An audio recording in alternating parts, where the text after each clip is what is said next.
एक सवाल है जो अक्सर सुनने को मिलता है, क्या ईमानदारी से वाकई कोई अमीर बन सकता है? चलिए आज जादुई जलेबी की इस बहुत ही क्लासिक कहानी में इसी सवाल का जवाब ढूंढने की कोशिश करते हैं। ये एक ऐसी कहानी है जो हमें सिखाती है कि सच्ची दौलत का आखिर मतलब क्या है। ईमान की मिठास से रामू सच में अमीर बन गया। देखा, कहानी का पूरा सार मतलब जो कोर आइडिया है वो तो बस इसी एक लाइन में है। पर सवाल तो ये है कि ये हुआ कैसे? एक गरीब सा जलेबी वाला सिर्फ अपनी ईमानदारी के दम पर अमीर कैसे बन गया? आइए इस दिलचस्प कहानी में जरा और गहराई से उतरते हैं। तो कहानी का पहला पड़ाव है ईमानदारी का संघर्ष, और यहीं पर हमारी मुलाकात होती है कहानी के हीरो रामू से। जरा एक नजर रामू की हालत पर डालिए। एक छोटा सा टूटा फूटा लकड़ी का ठेला, छत के नाम पर बस एक फटी हुई नीली प्लास्टिक की पन्नी और आटे का डिब्बा, वो भी एकदम खाली। सोचिए, दोपहर हो चुकी है और एक भी जलेबी नहीं बिकी। मतलब गरीबी और ईमानदारी दोनों का संघर्ष एक साथ चल रहा था। अब देखिए, हर कहानी में एक हीरो होता है तो एक विलेन भी तो होता है ना। तो यहाँ पर विलेन है लालची साहूकार धनीराम। ये स्लाइड बिल्कुल साफ साफ दिखाती है कि कैसे कहानी के दो सिरे हैं। एक तरफ रामू की गरीबी लेकिन ईमानदारी, और दूसरी तरफ धनीराम का पैसा और उसका लालच। धनीराम सिर्फ लालची नहीं है, वो बेरहम भी है। उसकी ये धमकी सुनिए, अगले हफ्ते तक ब्याज समेत पैसे नहीं चुकाए तो ये ठेला मेरा हो जाएगा। सीधी सीधी धमकी। इस एक बात ने रामू की मुश्किलों को आप कह सकते हैं कई गुना बढ़ा दिया। ऐसा लग रहा था मानो सिर पर कोई तलवार लटक रही हो। और अब कहानी का दूसरा हिस्सा शुरू होता है, वो हिस्सा जिसे हम कह सकते हैं दया का जादुई इनाम।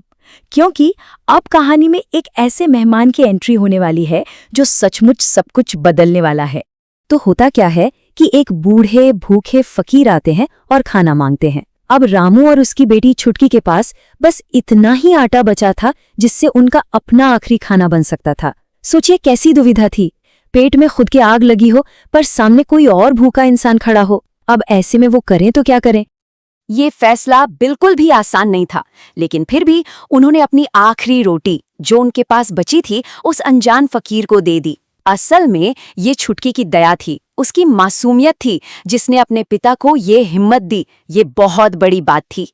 फकीर ने जलेबी खाकर जो कहा वो बहुत गहरा था। उन्होंने कहा, इसमें सिर्फ शक्कर की मिठास नहीं है बल्कि तुम्हारी बेटी की दया और तुम्हारी ईमानदारी का स्वाद भी है। वाह, मतलब ये सिर्फ जलेबी की तारीफ नहीं थी, ये तो रामू के कैरेक्टर का सर्टिफिकेट था कि जलेबी की मिठास चीनी से नहीं बल्कि उसकी अपनी अच्छाई और ईमानदारी से आ रही थी। और देखिए, इस एक नेकी का इनाम क्या मिला? एक जादुई मटका, और उसके अंदर था अमृत घोल। एक ऐसा जादुई लिक्विड जिसकी सिर्फ एक बूंद अगर जलेबी के घोल में डाल दो तो जो भी उसे खाएगा उसका दिल खुश हो जाएगा। वो खुशी खुशी कोई भी कीमत देने को तैयार हो जाएगा। सच में एक कमाल का इनाम था ये। लेकिन रुकिए, इस जादुई तोहफे के साथ एक बहुत जरूरी चेतावनी भी जुड़ी थी। फकीर ने साफ साफ कहा था, सावधान रहना, अगर ये किसी लालची इंसान के हाथ लग गया तो अंजाम बहुत बुरा होगा। मतलब ये मटका अच्छाई को तो कई गुना बढ़ा सकता था पर बुरे इरादों को तबाह भी कर सकता था। तो चलिए अब कहानी के तीसरे हिस्से पर चलते हैं, लालच की साजिश। कहते हैं ना, जब सफलता आती है तो बुरी नजरें भी पीछे पीछे आ ही जाती हैं, और यहां भी कुछ ऐसा ही हुआ। फकीर के उस तोहफे ने तो जैसे कमाल ही कर दिया। जादू ने अपना काम करना शुरू कर दिया। घोल में एक बूंद डालते ही जलेबियां एकदम सुनहरी चमकदार बनने लगीं और उनकी खुशबू दूर दूर तक फैलने लगी। नतीजा, कल तक जो दुकान वीरान पड़ी थी आज उसके सामने लोगों की लंबी लंबी लाइनें लगने लगी। लेकिन ये कामयाबी किसी की आंखों में बुरी तरह चुभ रही थी, और वो था धनीराम। उसे यकीन ही नहीं हुआ। वो सोचने लगा, ये मामूली मिठाई वाला रातों रात इतना अमीर कैसे हो गया? जरूर कोई काला जादू है, मुझे इसका राज पता करना ही होगा। बस यहीं से उसके दिमाग में वो खतरनाक प्लान बनने लगा। और फिर वही हुआ जिसका डर था। एक रात लालच में अंधा हो चुका धनीराम चुपके से रामू के घर में घुसा और उसने वो जादुई मटका चुरा लिया। उसे लगा बस अब तो दुनिया की सारी दौलत उसकी मुट्ठी में है। लेकिन एक बड़ा सवाल यहाँ पर ये उठता है कि क्या जादू को चुराया जा सकता है? क्या किसी और की किस्मत छीन लेने से वो आपकी हो जाती है? चलिए देखते हैं कि धनीराम का आखिर हश्र क्या होता है। और अब हम आ पहुंचे हैं कहानी के क्लाइमेक्स पर, चौथा हिस्सा, अमृत बना जहर। ये हिस्सा हमें दिखाता है कि जब कोई ताकत गलत हाथों में चली जाती है तो उसका नतीजा क्या होता है। धनीराम का घमंड तो देखो, अपने लड़कों से बोला, अरे लड़कों, आज हम ऐसी जलेबियां बनाएंगे कि पूरा शहर खिंचा चला आएगा, देखो और सीखो। उसे सच में लगा कि उसने सफलता का फॉर्मूला ही चुरा लिया है और अब पूरी दुनिया उसके कदमों में होगी। और यहीं पर धनीराम ने उस सबसे बड़ी गलती कर दी। उसे फकीर की वो चेतावनी याद ही नहीं रही कि सिर्फ एक बूंद डालनी है। अपने लालच में उसने सोचा ज्यादा जादू मतलब ज्यादा पैसा, और उसने आधा मटका घोल में उड़ेल दिया। और नतीजा एकदम भयानक, वो अमृत जहर बन चुका था।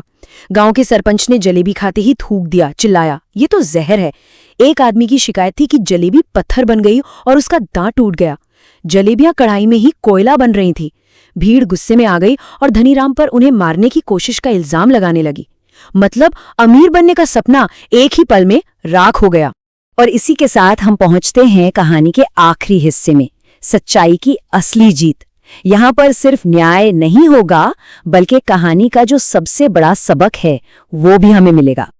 तभी फकीर वापस आते हैं और वो सबसे बड़ा सच सबके सामने रखते हैं जो इस कहानी की जान है। वो रामू से कहते हैं, जादू मटके में नहीं था, जादू तुम्हारी मेहनत और तुम्हारी नीयत में था। एक लालची चोर के हाथ में अमृत भी जहर बन जाता है। उस दिन के बाद मटके का जादू तो खत्म हो गया, लेकिन रामू की सफलता वो बनी रही। उसने अब एक पक्की दुकान बना ली, छुटकी की जादुई जलेबी स्टोर, क्योंकि अब उसे समझ आ गया था कि उसकी असली दौलत वो मटका नहीं, बल्कि वो नाम और हुनर था जो उसने अपनी मेहनत से कमाया था। अब उसे किसी जादू की जरूरत नहीं थी। तो आखिर में ये कहानी हम सबके सामने एक बहुत जरूरी सवाल छोड़ जाती है। सच्ची दौलत आखिर है क्या? कोई जादुई मटका जो किस्मत से मिल जाए, या फिर मेहनत और ईमानदारी से कमाया हुआ नाम और इज्जत? सोचने वाली बात है ना?